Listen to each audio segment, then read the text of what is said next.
I welcome you all to the first of three masterclasses on the theme of AI in healthcare.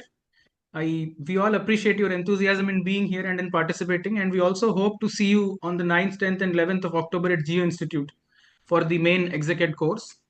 It's my pleasure and privilege to introduce today's speaker, Dr. 𝗕𝗂𝘀𝘀𝗵. Dr. 𝗕𝗂𝘀𝘀𝘀𝗵 is the Dean of Geo Institute and he's the Chief Data Scientist at Reliance. He holds a PhD in computer science from the UT Austin and has held senior roles at Google, Yahoo, Microsoft, Ola, and has taught at premier institutes nationally and internationally. With close to 3 decades of experience in AI and ML, more than a dozen international patents and multiple papers in high impact journals, and and having led many turnkey AI projects across various verticals, including finance, healthcare, retail, hydrocarbons, to name a few, he's recognized as among the world's top influential AI leaders. He has also been instrumental in setting up and nurturing our flagship AIDS course. Shailesh sir, it's my pleasure and privilege to hand the floor over to you. Thank you, Kalyan, and good evening, everyone. It's a pleasure to be here, and thank you to see so many people joining for this session. I'll just share my screen and we'll get started. Okay. So, welcome everyone. My name is Shailesh. Kalyan has introduced me. I've known Kalyan for almost 7-8 years now, and we have worked together on quite a few things, including Geo Institute and some of the work I will show you that we have worked with Kalyan. So today I'm going to talk a little bit about, and I'm going to use the word reimagine deliberately, reimagine healthcare with AI, right? So what I'll talk about is, two broad themes. One is sort of what is AI, what is intelligence, so that we are all on the same page on what, everybody reads the different blogs. We all have a different idea of what is intelligence. So very quickly, we'll go through some of the core building blocks of intelligence. So we understand intelligence in a very first principle manner. And then we'll talk about what are the various broad use cases of AI in healthcare. And then we'll pick one very special use cases, which is very close to our heart, and we'll go deep into one of the use cases. And I'll end with this reimagine healthcare with AI theme, which is if you think about how we have been doing healthcare for the last, hundreds of years, where are we? We are in a very advanced stage. We are doing amazing things. And now AI has come to our help, right? To further enhance what we are able to do with healthcare, to further, advance the state of the art in medicine, in drug discovery, and many other areas. So what we can do with AI and what we cannot do with AI. So we have to think like that, right? And now we are able to reimagine what healthcare could mean if we added AI along with healthcare, right? And that's a big movement that is going on. So we'll talk about these 4 ideas, and hopefully, we'll have a good discussion and we'll learn from each other. So let me start with, the context, right? So we have all seen the 4 industrial revolutions that have happened, right? The first is the mechanization and the steam, then the mass production and electricity, then electricity, electronics and IT. And now we are kind of in the 4th or 5th industrial revolution, if you will, which is what the current age of humankind is. We call it the age of intelligence, and a lot of verticals, right? Not only healthcare, but all other verticals, whether it is social sector, smart cities, environment and sustainability, manufacturing, retail, every sector is now getting affected by AI. And we're going to see what AI can do specifically in healthcare. But we are in this era where, AI is the dominating technology of our times. Now, one way to think about technology is to say, technology can bring a lot of scale and convenience and consistency and efficiency to our society. But another way to look at technology is to say that, hey, technology can really enhance or extend what humans are able to do, right? So if you think about what we are able to do, we cannot see very far, so we created the telescope. We cannot lift the heavy things, so we have created the, JCB and cranes. We cannot run very fast, so we have created, cars and all that. So in a way, every time human race has extended itself into machines, either the eyes, the hands, or the legs, suddenly humanity has seen a phase shift, right? And these are the moments, so for example, when electricity was invented and we figured out how to deliver electricity, or when the internet was invented and we figured out how everybody can get on it, AI is one of those pivotal moments in human history where it is going to have a very nonlinear change in the way we think about it, right? And now, if I wonder, what is it that is so unique about humans that we would also like to extend to machines?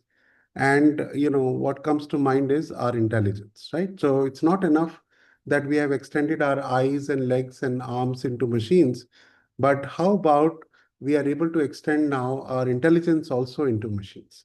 And that you can just imagine how powerful that concept is. So let me give you one example of that so you understand. I'll give two examples. So one example is, let's talk about a human doctor in a lifetime is able to see, let's say, 30 patients a day. So maybe in a lifetime of 40 years of practice, a human doctor will be able to see maybe 1 lakh patients in a lifetime, right? Now, with that 1 lakh patients is what makes the doctor better and better every time, right? So every time we are learning new things, the new experience is coming, and we are able to do a better job as we grow in our profession, right? Now imagine that there is an AI doctor which is able to not just see 30 patients a day, but 1 million patients per hour. And now that AI doctor will be able to learn from that much of experience what an individual human doctor can learn from a lifetime, right? And this is the kind of promise that AI holds, that if you look at ChatGPT today, an individual can know or do only so much, but with the collective wisdom of all of mankind put together in a foundation model, can create a lot more than what an individual can do in a lifetime, right? And this shift is what I think all of us have to understand, appreciate, and embrace what that shift means for our work and our productivity, right? So that is the pivotal moment of human history. I'll give you one more example. If you think about how scientific research has happened in the last hundreds of years, right? People have read the right papers, connected the right dots, and came up with the right insights. And therefore, it was a very serendipitous process. By chance, it happened, right? By chance, somebody read the right paper, remembered the right thing, connected the right dots, came up with the right insight. Now, that was how scientific innovation was happening across all fields so far. Now imagine when AI comes to the rescue, AI will not be limited to one field. AI will not forget anything. It will remember all the documents from 10,000 years ago to 5 seconds ago. It will have a ability to remember all that and think at a very deep level in that much of knowledge at a cloud scale. So what is happening or about to happen in the field of AI is very amazing. We are going to see a very drastic way in which mankind is going to do innovations. And one example of that, we have already seen, the AlphaFold, for example, the last year's Nobel Prize in Chemistry, went to a tool that was an AI-powered tool for protein folding problem, right? So we are already starting to see how AI is playing a pivotal role in scientific research.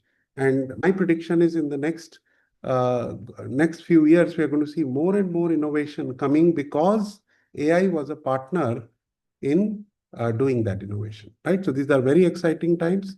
Obviously, these are also very confusing times. So we'll talk about all that. So, this era is a very interesting time, right? We are at a convergence of beautiful technologies coming together. And the people who are going to take mankind forward are the people who can reimagine different verticals as the convergence of technology happens, right? So some of us will say, no, no, I know what I'm doing. I will do it the way things have been done in the last 30, 40 years. And some of us will embrace this new convergence of technologies and become far more productive because we can now create applications that we had never imagined before. And now they are possible because we have all these technologies coming together, right? Now, among all these technologies, AI is very different. All other technologies are just software plus hardware, But if I look at AI is not just software and hardware. It is also data and learning and energy and compute. All this put together leads to something very interesting, right? And in the last 20 years, we have solved very useful problems for mankind, right? Built a search engine, which has now become a ChatGPT. We have solved some recommendation problems in Netflix and Amazon. But the next 20 years, we are going to see the real impact of AI on society, right? We are going to see transformation of healthcare, transformation of agriculture, transformation of education. All these three fundamental things will get affected by AI in the next decade or so.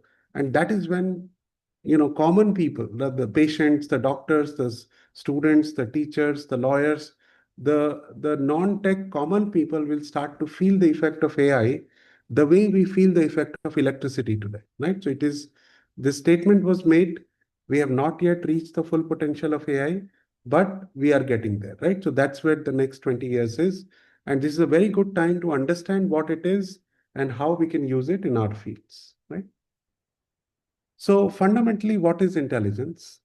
If I think about it, there are four building blocks of intelligence that I can think of, right? First is what I call the ability to learn something. As doctors, we have learned so much.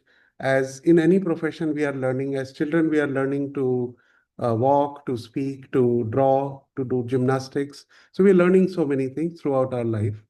Then second thing we are doing as intelligent beings are we are able to understand the world around us, right? So we are able to understand what I'm saying, the audio, the text you are reading, the images you see, the X-ray images you see, the ECG graphs that you see, the MRI scans that you see. So we are able to understand. So what does that mean? Is the second principle of intelligence.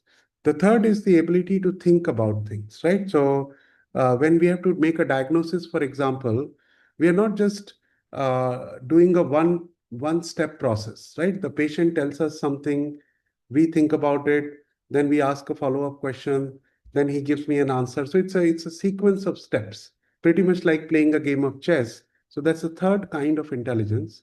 And the fourth is now the creativity, where we are. So this is the fourth stage of intelligence we are in now, right?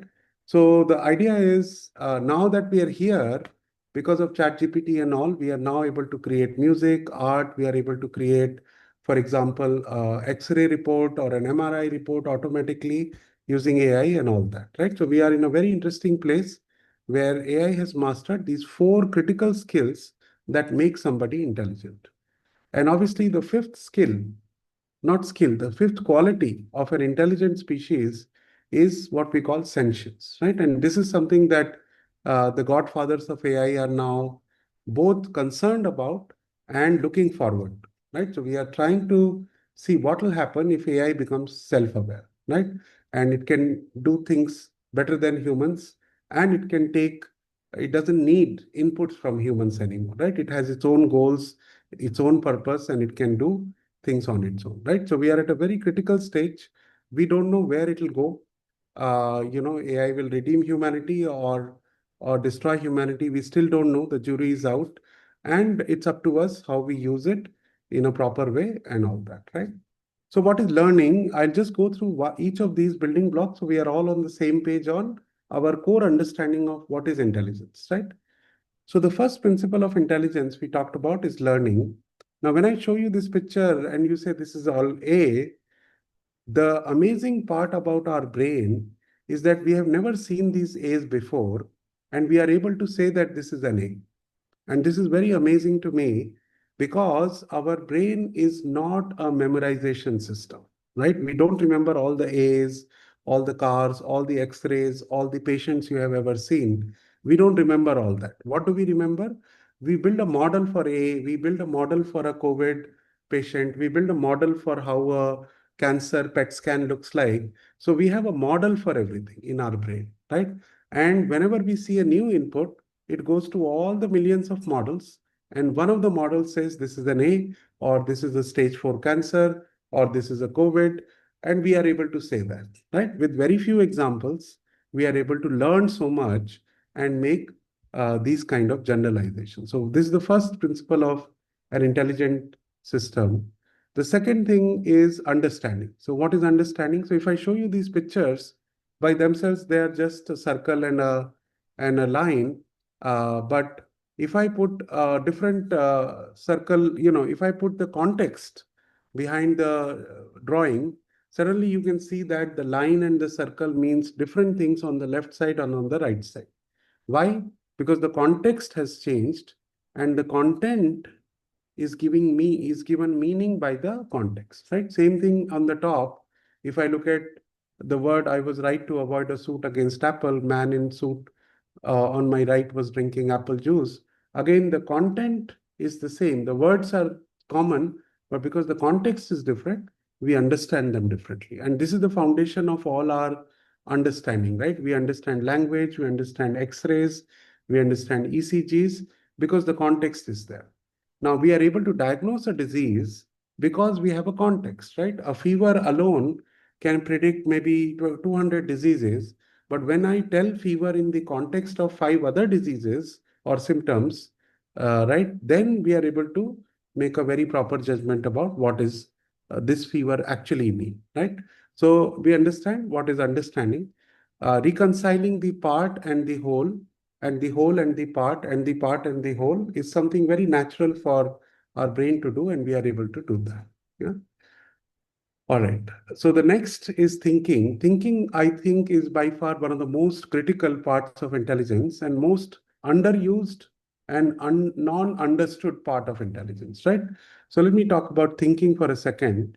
So if you imagine this idea of Google Maps, right? And if you say that, what is my state? Where am I? If you think about, for example, how to play a game, or if you think about how to solve a problem in math, they're all thinking problems. And what does thinking paradigm mean? It basically means think about the current state where you are. So in the Google Maps world, your lat long on a map is your current state. In the games world, your current board position is your current state. In the math world, the equation that you are on is the current state.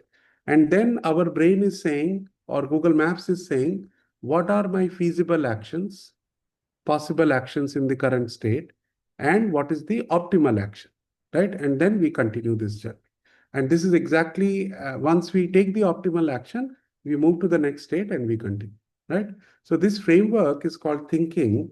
Now, how is it applicable to, for example, healthcare, right? So if I look at a patient, or not even a patient, a normal person, and if I can measure all the parameters, right, we can actually come up with the state of the health of a patient. So we can say that, oh, your cholesterol level, your sugar level, your muscle strength, your whatever, right? Your mental health, your digestive system, your genetics. So can I now put it all together and say, this is the state of the health of a person? So this is the state thinking in healthcare.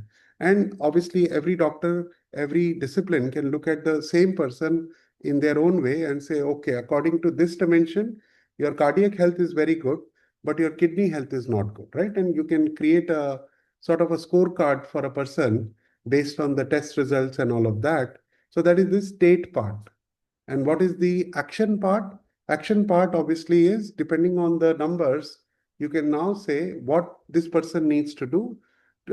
Eat better, exercise more, do some yoga, and take some vitamins or do a surgery, whatever is required, right? So this state action thinking is a very broad kind of thinking. It applies to all domains, especially in the healthcare domain, right? And we do this with babies, for example, or pregnant mothers. So we have a whole schedule for them. There is a state, there is an action defined. When babies are born, we have a state and action defined on every stage. So like that, we have this framework can really help us, AI-fy this whole process and scale that to all the children across the planet, right? The fourth stage of intelligence, right? We have all started using ChatGPT. I'll just show you an example. So let's say I say the first line of a story is I was going walking in an empty parking lot. And the last line is I safely returned home. And now ChatGPT can create a whole story for me, right? I saw a suspicious man, turned around, Man started running. I ran as fast as I could. Man couldn't catch me. So the question now is not that, oh, ChatGPT, is it able to do this or not? We all know that it is able to do this. But the real question is, does ChatGPT actually understand what is a parking lot? That is the real question. Because the way humans understand what's a parking lot is by being in a parking lot. By experiencing many parking lots, we understand what's a parking lot. But the ChatGPT has never been to a parking lot. It has never seen a parking lot, right? So it has not experienced it. So the idea is that the current ChatGPT systems are not the same as the human system is, because we understand the world through experience. ChatGPT does not understand the world. It is just remembering what tokens follow what other tokens and is able to generate tokens, right? But it is still a very fantastic tool. It is still a very useful tool. We are going to see many, many improvements to ChatGPT over a period of time. And it'll be a very useful tool for mankind if we decide to use it properly. And obviously, there will be bad use cases that will come, right? So we understand now how really all these four building blocks work together. So let me just close this section and talk about this, right? So imagine we are building a healthcare ecosystem for the country, both individual health and public health. What does it mean, right? So the first part is monitor everything, right? So we monitor every time everybody goes for a test, we monitor that. Every time we are seeing rise of certain cases in certain parts of the country, in certain weather conditions, we are able to monitor that at a public health level. We are also able to monitor individual health and public health, right? And then what we can do, we can discover what needs attention. So suddenly there is a surge of certain diseases in certain parts of the country, or suddenly certain patients started developing certain conditions. So we need to be able to bubble this up, right, at a local and a central level. Then we need to figure out, why is it happening? Oh, there is arsenic poisoning in this village, or there is a chemical factory that just dumped a lot of stuff, or there is a lot of pollution in Delhi in the certain period of time. So suddenly we understand why something is happening. And now we can synthesize an action. What can we do about it? And take the action, right? And then measure the impact and learn from feedback, right? So this cycle is one of the many cycles that we can use. And I gave an example of healthcare, but this cycle applies to many other industries in the same way, right? Both at an individual level and at this. Now, as an individual doctor, when I'm looking at only my patients, I cannot form a meta information about the country. So macro health, this is a very useful framework.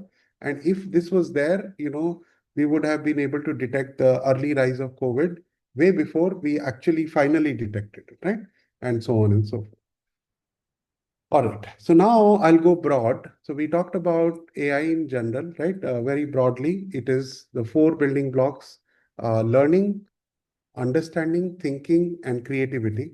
And now we are going to talk about the big opportunity of AI in healthcare, right? So within the healthcare domain, a lot of work is going on in AI, right? There are startups to big companies, the John Hopkins and Stanfords of the world leading the way, the Google Health, Microsoft Research, Wadhwani Group. There are many, many companies doing amazing work in healthcare. And obviously, 1 hour is not enough to summarize all that. But we'll talk about the broad canvas in which healthcare is being applied. Some of it you are probably already aware of, and maybe you are part of it, and some of it may be new to you.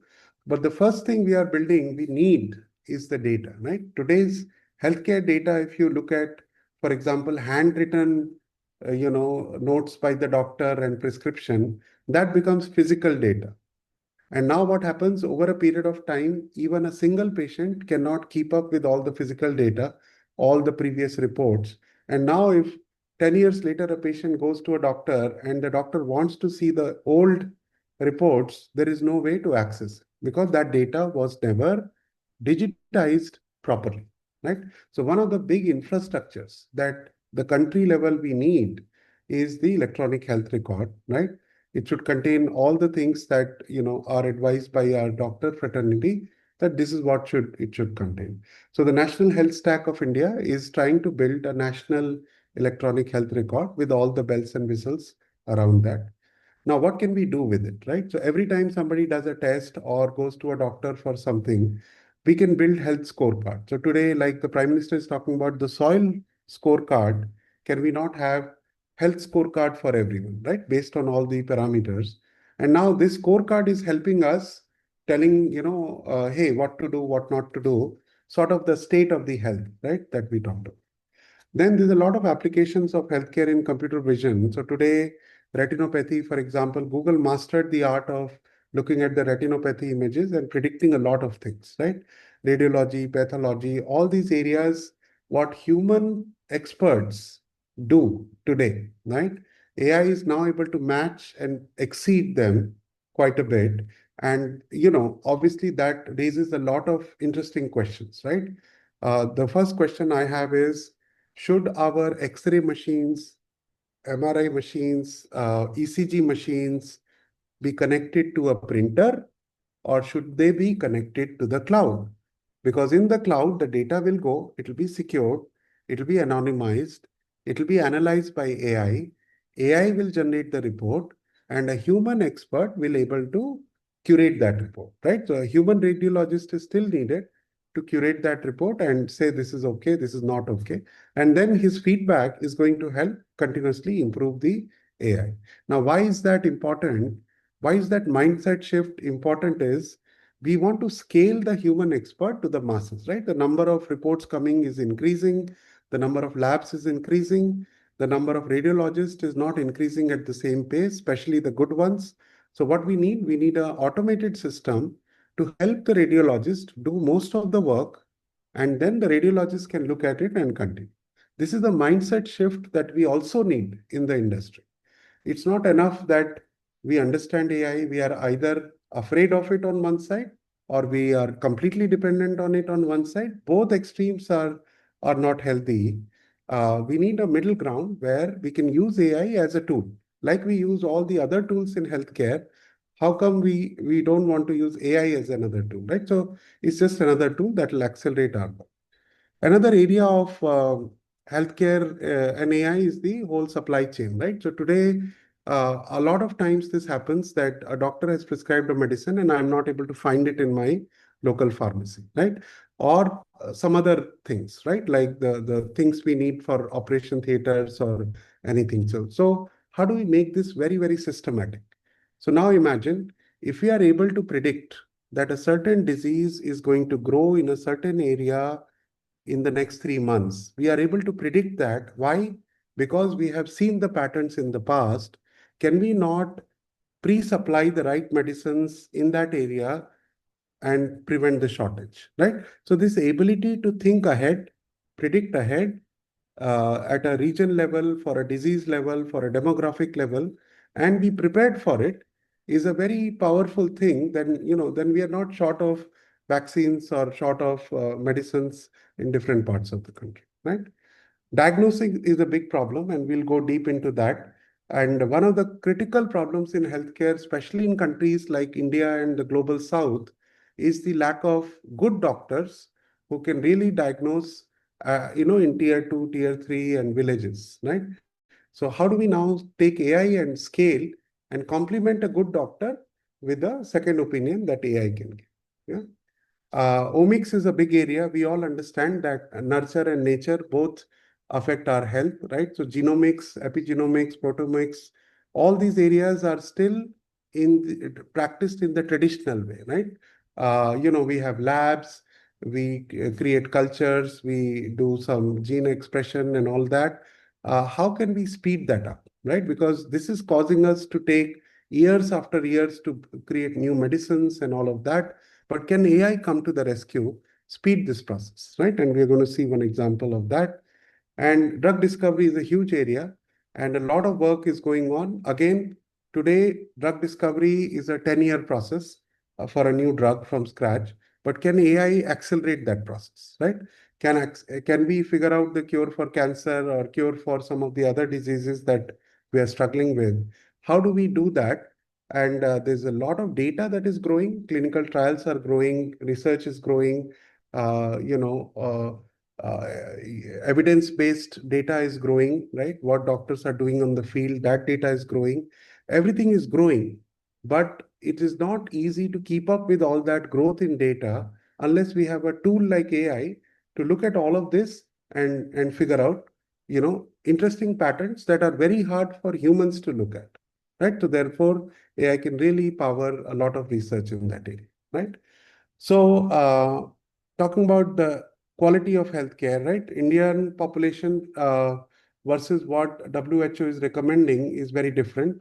And there is a lot of scope for improving the diagnosis itself, because a lot of deaths across the world in 2019, this is 2019 data, were not caused because the disease was not curable, but because it was not diagnosed correctly or on time, right? And this is what happens. And the critical need of the hour is to do timely and accurate diagnosis and create a symptom to cure journey for the patient. And obviously, when we are living in cities, we have access to many doctors, right? We can take second opinion, third opinion, but we're not talking about the cities. We are talking about the tier 2, tier 3, and villages, where the reality better than me that the number of doctors are very few, especially senior doctors are very few, right? So how then can AI help in that problem, right? So what can we do? So imagine you have a patient who shows a bunch of symptoms, and we can say that based on the symptoms, these are the possible diseases, right? Another patient comes in with another set of symptoms, and AI can, or a human doctor can say, like a human doctor, can AI do this and come up with the top 5 diagnoses based on the symptoms, right? And this is one of the major areas, and we'll dive deep into that in a bit. The second we talked about is the rising demand on radiologists and pathologists for all that. Now, what happens as the number of devices are growing, the quality of the data is changing. There is a lot of need for AI to do this. We have faculty across universities who are working on healthcare and computer vision, including Geo Institute. And all kinds of data is growing, and we are now able to do very accurate diagnosis based on the vision models across this, right? A lot of hospitals have started to onboard these systems who are able to tell them, and their radiologists and pathologists are actually not directly looking at the data, but looking at the data plus what AI has produced for them to curate, right? And that gives them a lot of scale and efficiency and confidence that they're not going to miss anything, and the quality of all this will go up because of that. Yeah. So this is one big area. And obviously, the number of sensors in the healthcare world, especially in the vision, is growing. And as this is growing, as the data is growing, the label data is growing, as human understanding of these images is growing, AI will keep on improving these models over a period of time, right? So this is a given that like cars have become faster and faster over time, chips have become faster and faster over time. These models are going to become better and better over time. It's just a natural law that this will happen. Yeah. Another area that AI is really going to push is this whole area of omics, if you will, right? The drug discovery takes a lot of time. Personalized medicine is not affordable. Only very few rich people can afford that. There are all kinds of biomarkers and epigenetic triggers that we should be able to catch. And we should be able to build all kinds of mRNA-based vaccines much faster than, as we have done in COVID, for example, and so on, right? So this is a big area where AI will really help. And we have already started to see the results, right? 2004 chemistry, Nobel Prize went to people who used AI to solve a very important problem, the protein folding problem, using deep learning, right? So we have already started to see the advent of AI into advanced research in biology and genetics and gut biomes and many other areas. And now they have made this available freely for 2 million scientists are using it across the world. So you see how one such breakthrough can suddenly transform how we think about healthcare and all that, right? How it will accelerate, right? So we are heading into that era, whether we are talking about diagnosis, vision, genetics, or what have you, right? What we need for all this is a medical database. We have the public data in terms of clinical trials, and we need the private electronic health records for every patient. And that will become a foundation infrastructure for the country, for the world, where all our EHR data is sitting in one place. It is highly secured. It cannot be misused by insurance companies. It is only available on consent, and it integrates wherever it may occur, right? So today what happens, you may have your data in the lab somewhere, in the hospital somewhere, on a paper somewhere, and across years, right? So what will happen to the babies that are born today? Their health record from at the time of pregnancy to birth to vaccination to everything that has happened to them over a period of their lifetime will be available in a single place. Now that opens up a completely new era of healthcare, which was never done before, right?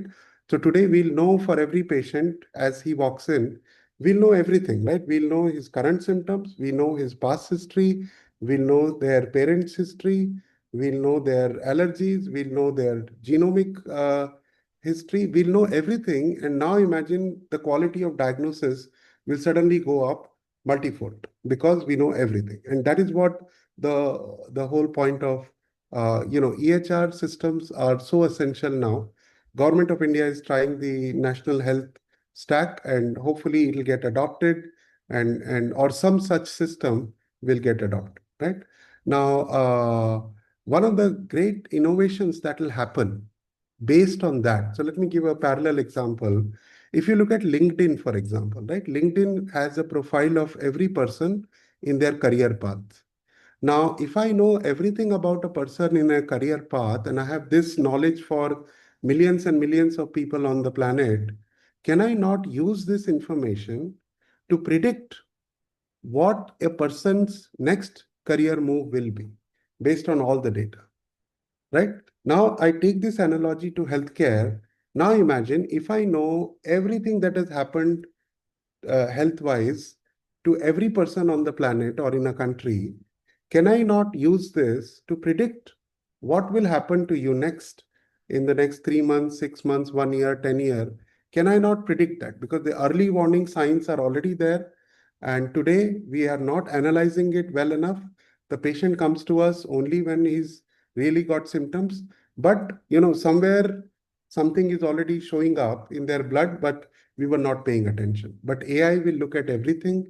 AI will be able to not only cure what you have today, but also predict what you might have in the future with a very high accuracy.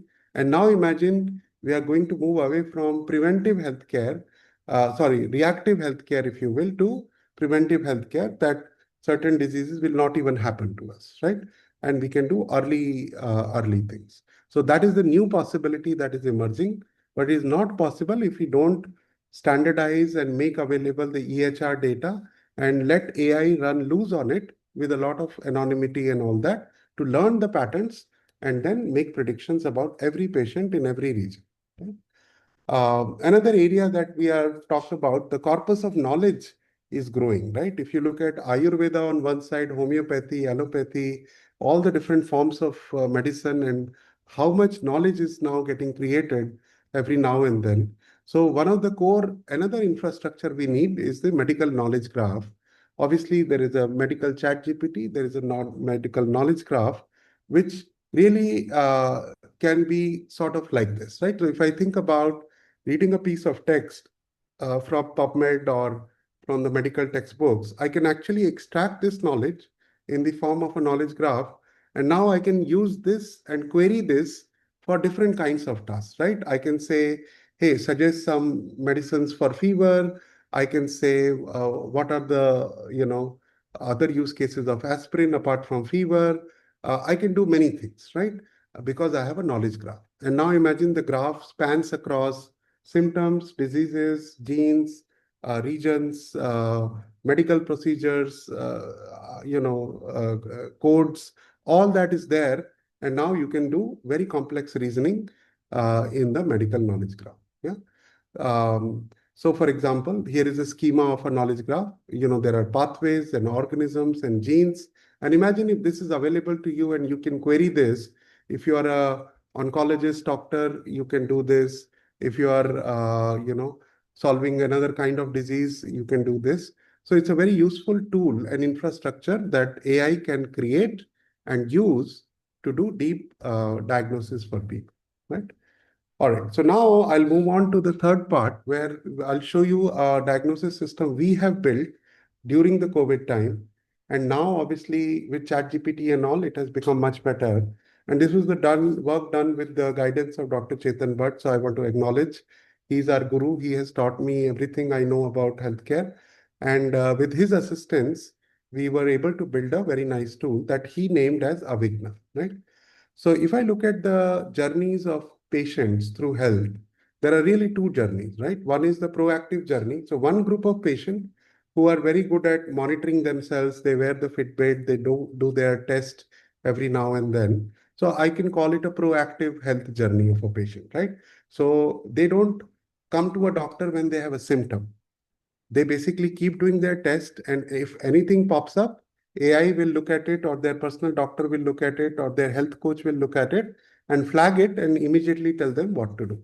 So this is very few people. 1% of the population is like that. We hope that more and more people will become proactive about their health. And then there is a reactive. Most of the people today are in the reactive mode. I will not go to the doctor or take a test or do anything unless I have a symptom. And these people get triggered only when symptoms have crossed the limit, home therapies are not working, and then they go to the patient, right? So we have two mindsets of patients, and we all understand that. So what we need is now the second mindset, right? A patient comes with a lot of symptoms. Some he's telling, some he's not telling. And now the problem is diagnosis. The biggest problem, the most intelligent task that is there in the healthcare, I think, is with all the knowledge that we have, how do we do a very accurate diagnosis?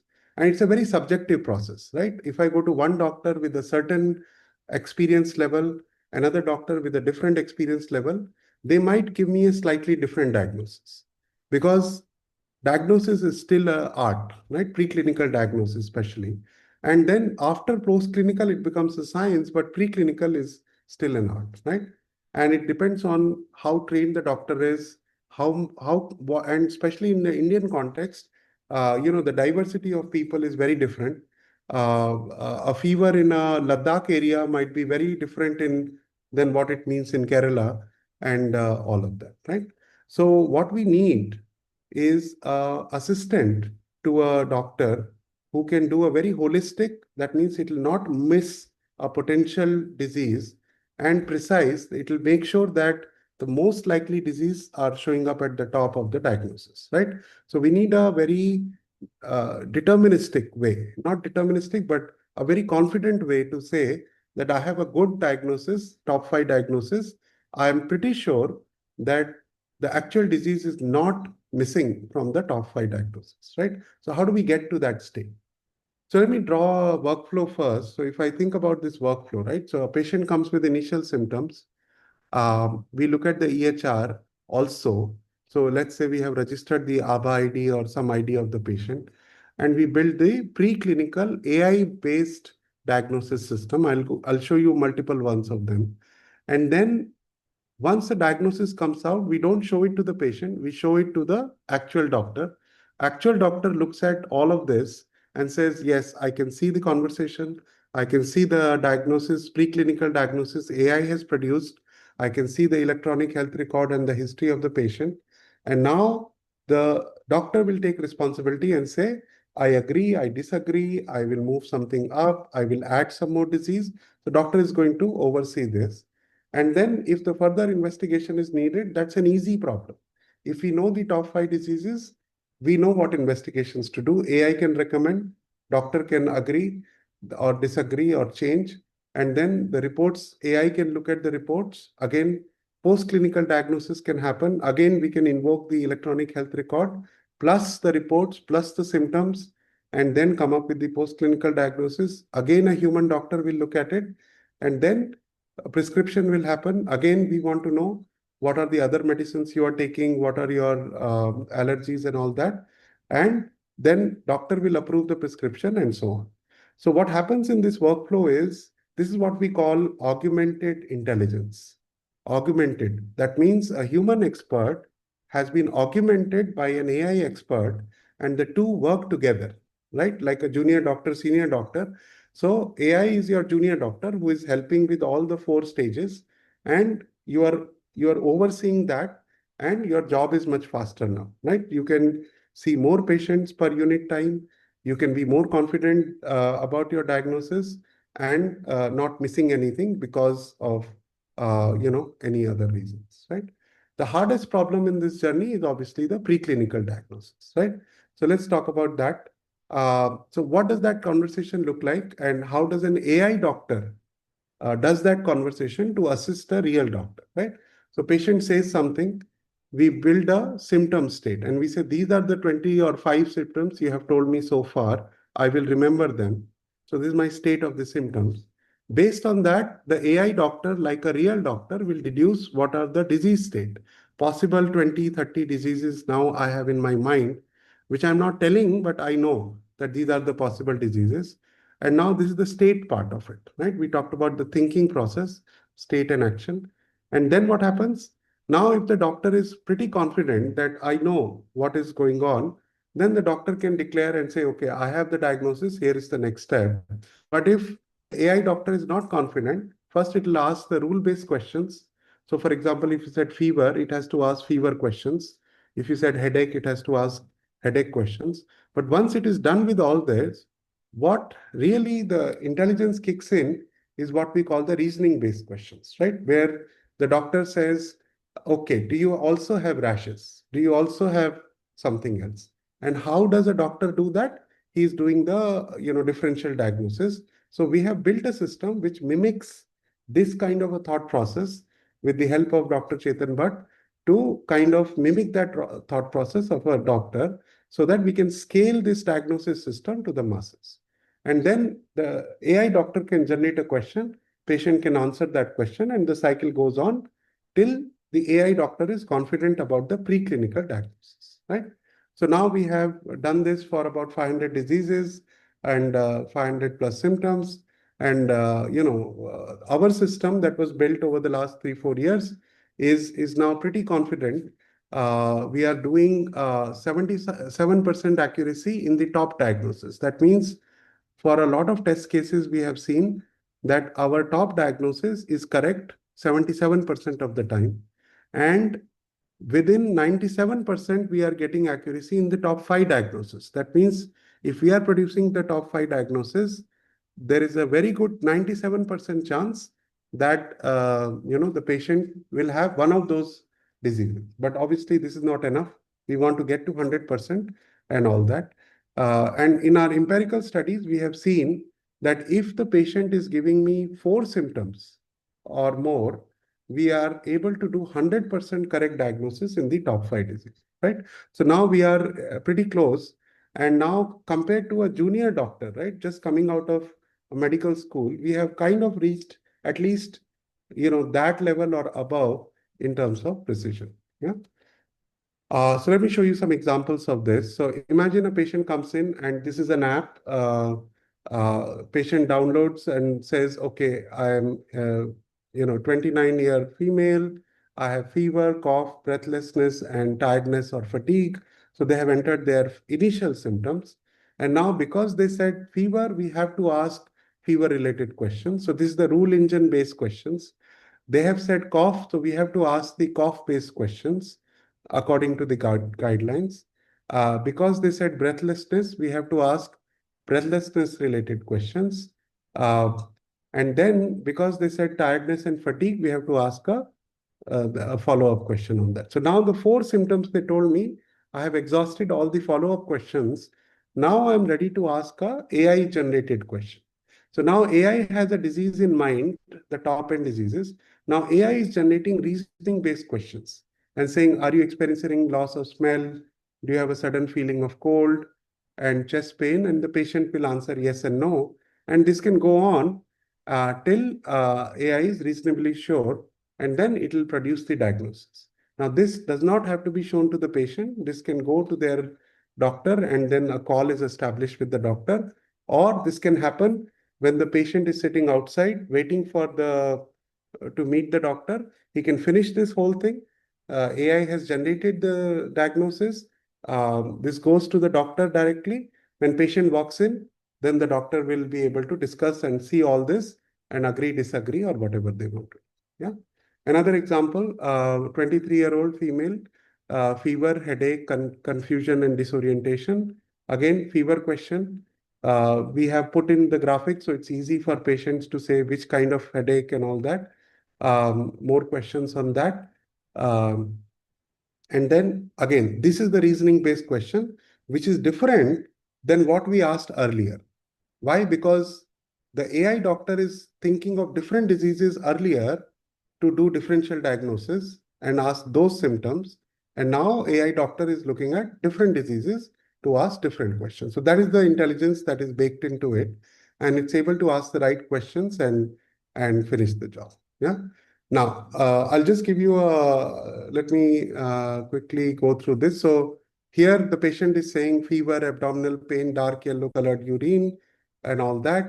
And then the AI doctor is able to say, okay, pain, where is the pain? Give me more symptoms, follow-up questions on that. Keep doing it till it asks the reasoning-based question. And again, it can do and it'll keep asking till it is satisfied with the final diagnosis and comes up with the diagnosis, right? Now, what we are able to do with this system is we are able to mimic a doctor's thought process. So when a doctor receives the initial set of symptoms, they have a certain disease order in mind. And as more symptoms are coming, the certain diseases will go up, certain diseases will go down in their mind. And eventually, this graphic shows an actual diagnosis process that happened. And this is the final diseases that the AI doctor came up with, right? As the conversation progresses. Now, how can we use this system across India? How can we reimagine healthcare with AI? Remember, we are talking about tier 2, tier 3 cities. Imagine if this system is available in multiple Indian languages. What can we do with this, right? So there are multiple use cases. So one is obviously a lot of medical experts can continuously refine the knowledge base, right? And say, hey, this symptom, this disease, the weightage should be less or more, what have you. More documents are coming, more clinical data is coming. We can continuously refine the medical knowledge graph that we have. Then patients can use it to do self-diagnosis, but they will not know the diagnosis. The system can then say, hey, this is an emergency. You need to go to the hospital, or you need to see a doctor, or you need to see a doctor in the next 1 week, but there's no emergency, things like that, right? In the villages where patients are not as tech savvy, ASHA workers can help them go through this diagnosis. At least they will know that the disease is not life-threatening or what have you, and they will know what tests to do in the local test center. And then AI can look at the report and say, oh, what is going on? The doctors can use it as a second opinion system and say, okay, AI has given me, this is what I'm seeing, and I get a thing. We can also use it for education purposes in medical colleges and all of that. And data scientists can use it to continuously look at the feedback coming from millions of doctors, saying where is it doing well, where is it not doing well, and continuously improve it. Yeah. And it can now lead to preclinical diagnosis. Now, in terms of workflow, it can drive many workflows. So suddenly, let's say the top 5 diseases, one of them is a brain aneurysm or some kind of a very critical emergency.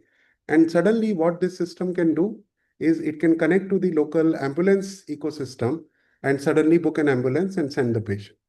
If additional investigation is required, AI can tell the local lab that you go and do this test on this patient, right? Where doctor has approved it, right? Similarly, if you need a doctor visit, it can set your appointment. Or a virtual doctor connect is needed, it can do a telemedicine appointment. Or If it is very confident, it's a common disease, everybody is having it, doctors have already approved it, we can prescribe a medicine also. And it can go to 1 mg and directly deliver. So you see, we are building, I mean, we are not building, but the idea is that one workflow ends, the preclinical, and the next workflow begins, right? The emergency workflow or hospitalization workflow or a delivery workflow. So this whole system has to be thought through, right? And that is what we are hoping to get at some point, right? Now, obviously, all of us have started using ChatGPT. It has done amazing things in many areas, but anecdotal examples are there here and there. Like this is a news article on how an AI ChatGPT based diagnosis was able to do a diagnosis which many doctors could not do.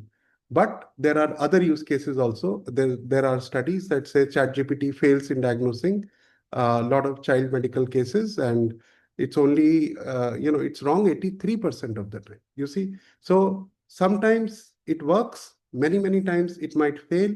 So we are not yet ready to depend on it completely, but we are also not ready to give up on it completely, right? So we are continuously training. This is from January 2024, and I'm sure the modern latest version might be much better.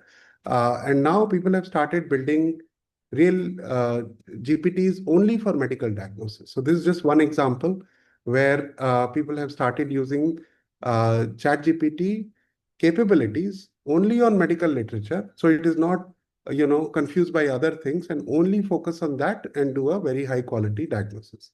So feel free to check it out and you can evaluate. It will also give you both scientific and clinical evidence so that the confidence is high that it's doing a good job, right? So where are we heading? Just before I close. So if I think about where the world is heading in terms of, products, we are heading towards integrated ecosystems, right? So what does that mean is, I think of a smart city as a product, or an entire telecom network as a product, or an entire refinery as a product, or an entire agriculture ecosystem of a country as a product, or an entire healthcare ecosystem of a country as a product, right? Like we have done things at e-commerce level or telecom level, can we not do similar things at the agriculture and healthcare and education level, where we think of them not as one hospital here, one lab here, one medicine there, one pharma company there, one insurance company there. Can we think of this as an integrated operating system for healthcare, right? So that's our big vision for India and the world, that at some point we will be able to integrate all the AI models, all the medical knowledge, all the electronic health records, all the content of medicine, both for doctor consumption or for patient consumption like WebMD. And then imagine a system where any event comes in, right? A patient shows a symptom, or a pathology report or a radiology report comes, or a wearable detects a spike in your heart rate, or some diagnosis report has come. Imagine all these reports are coming on a real-time basis into a health operating system on one side. It is going through all the AI and doctor oversight and everything. And at the end, it is able to generate advisory to individual patients, advisory to hospitals, advisory to governments, to healthcare institutions, to labs, and create a seamless environment where things are just happening. And this is the vision of how electricity works today. So think about how electricity works today. We don't need so many people to produce and deliver electricity, but the number of people who are consuming electricity is very large, and innovation is still happening, but the grid exists. So the grid has to exist. If individual hospitals and individual things exist, they are great by themselves. But if we can integrate all this, that can create a very different kind of a healthcare ecosystem for the country. Yeah. So how do we get there? Digitization. We want to make sure every handwritten thing goes away. Everything is digitized so that it becomes food for AI. Automation, where automation is possible. So for example, as soon as the doctor has filled the prescription, why should a patient actually go to a pharmacy, right? Can't the 1 mgs of the world directly deliver by the time the patient reaches home, the medicines are delivered, right? So how do I think about automation as a theme?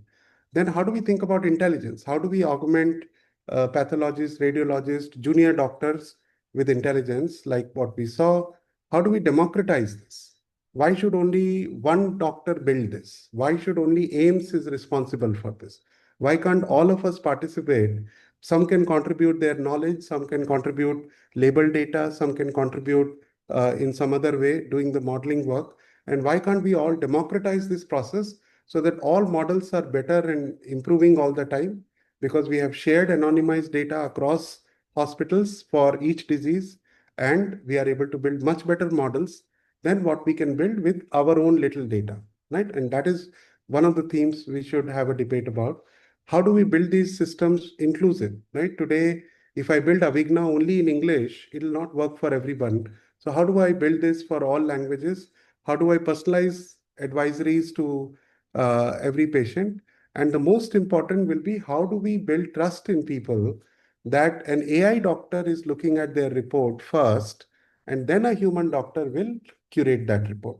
So we need to build a lot of trust around healthcare, because what I learned from Dr. Bhatt, that medicine is the most important thing is trust in the field of between patient and doctor. Yeah. All right. So I'll stop here. We can take some questions. Thank you for your patient listening. Thank you. Thank you for that fantastic lecture, sir. I'm very motivated and inspired each time I hear you, and I'm sure that you've had that effect on the audience.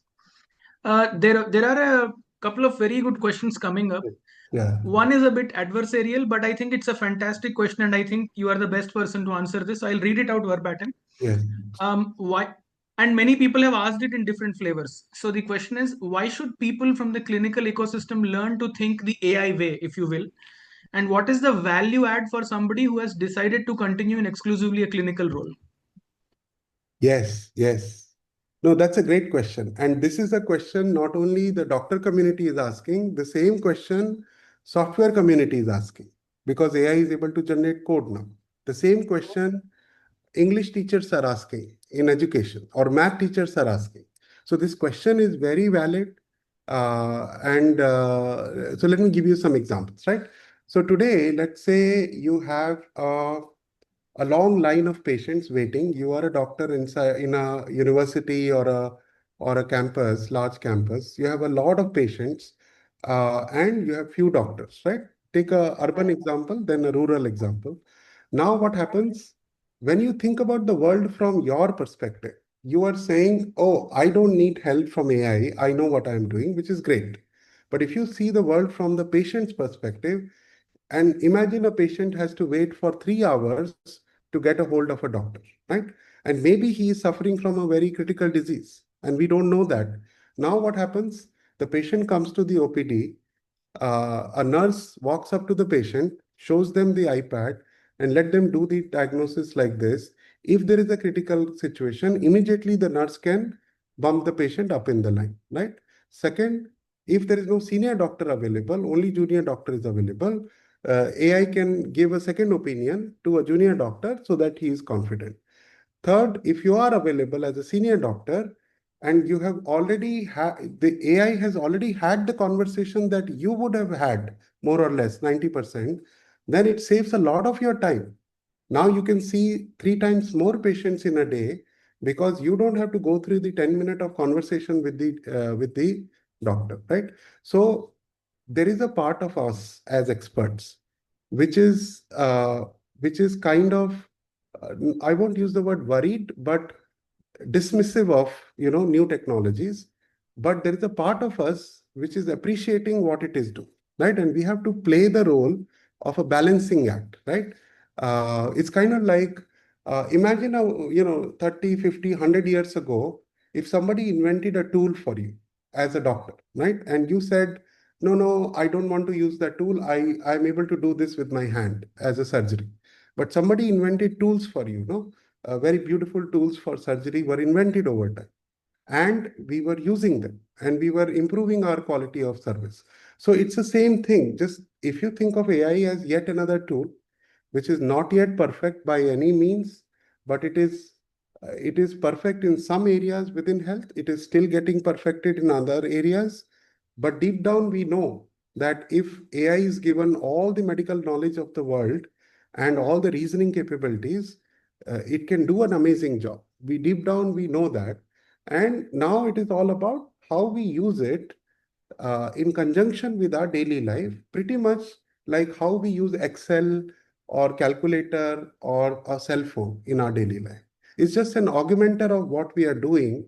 If we develop that attitude and not think of it as an adversary, because when I built my edtech company, I built a math solver, and I went to a school teacher. Principal said, "Go talk to that person." The math headmaster, math teacher, he saw that math app as an adversary to him, and he said, "Oh, this is able to teach math, solve any math problem, and now it's going to take away my job." So there is this real, between experts and AI, there is this real debate that must happen, right? Which should clarify what role will AI play in the future, what role will the expert play. So like I said in an example, doctors are not going anywhere. We will always need doctors.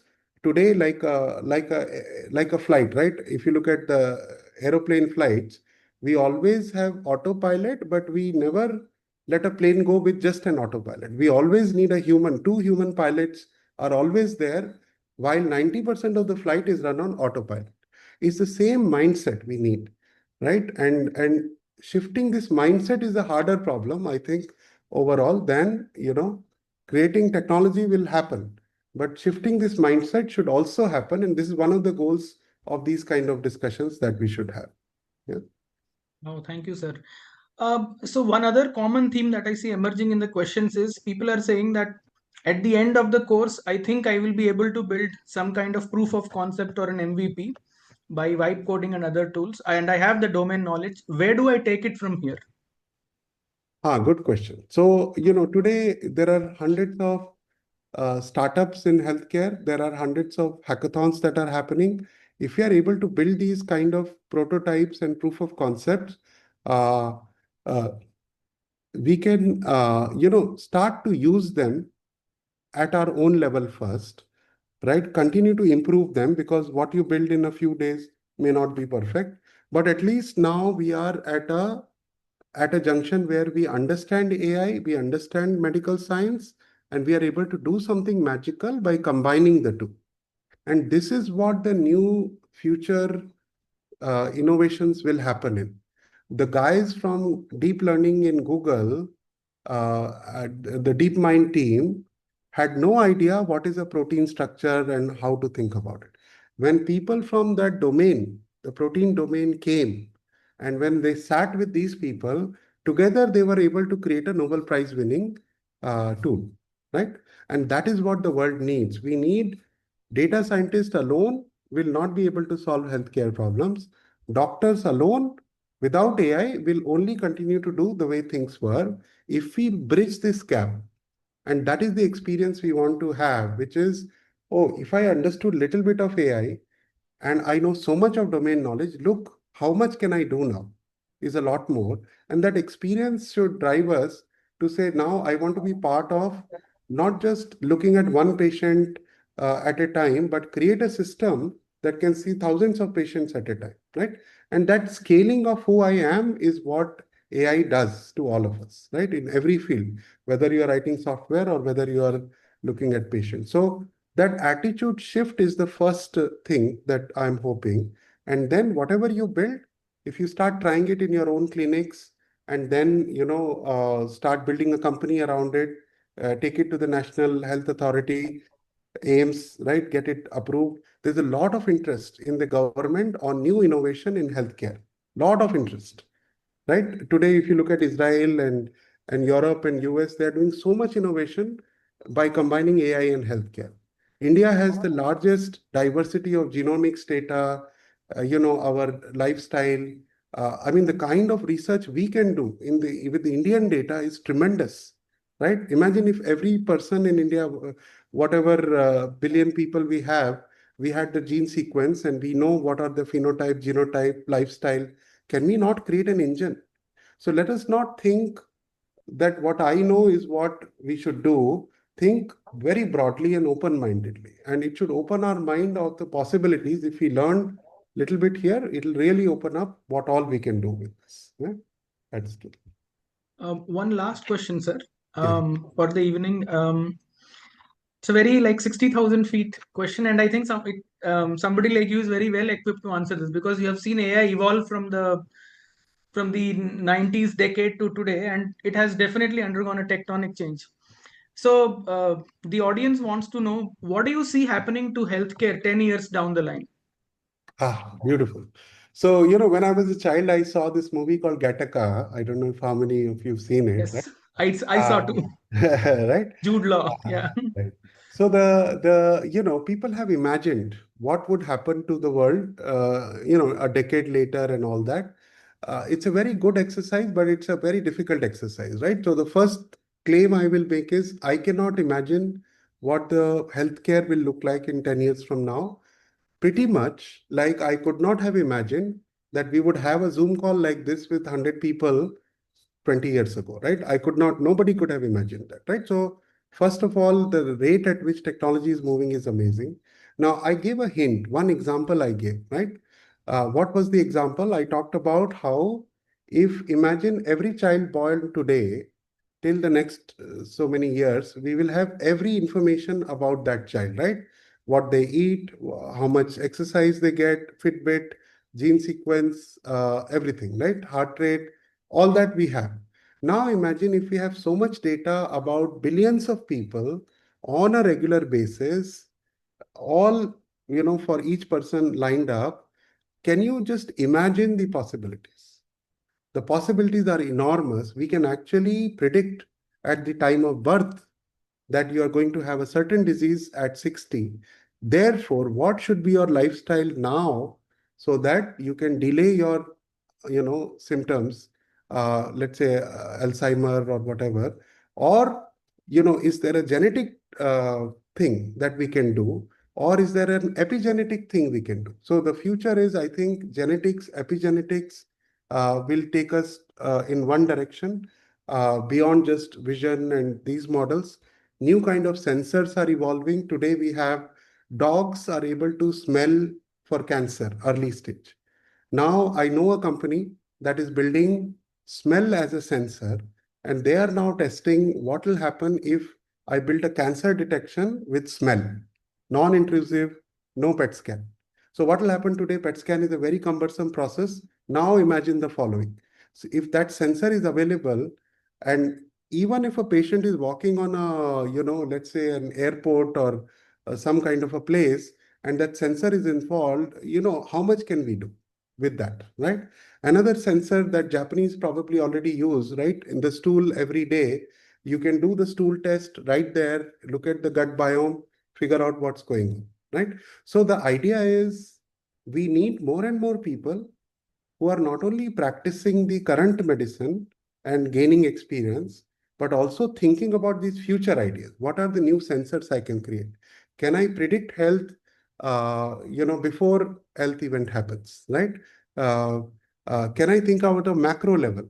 What is going on in public health, for example? So there are big, big areas that are going to happen. In the next few years, we are pretty close to finding cure for cancer. I saw that Russia announced a vaccine for cancer. More such innovations will come. I think we have to conquer certain diseases we have not done. It's an unfinished business of medical community. We have to get it done. We have to worry about the next COVID. There is a lot of work that we can do. Contact tracing can be improved.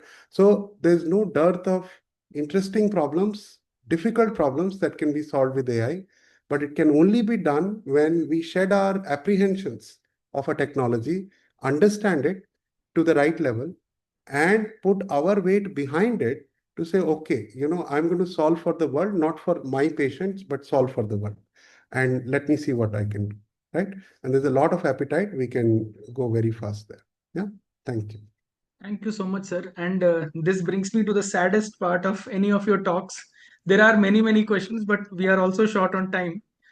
And Yeah. it's a Friday, so I think we'll bid Yes. goodbye to the audience. And people, thank you so much, sir. Thank Like I you. said, Yeah. I have had the fortune to be associated with you for now 7+ years, and each time you speak, it gets me excited about the future of AI. Um, Thank you. and thank you, fantastic audience. It was a pleasure spending this evening with you, and we hope to see you all in the next masterclass next week. There is a link that has been put up in the chat. More information about our AI for Healthcare course in October 9th to 11th there. We hope to see you next week and hope to see you in the course. Have a great evening, everybody. Take care. Bye. Thank you, sir. Bye. Thank you.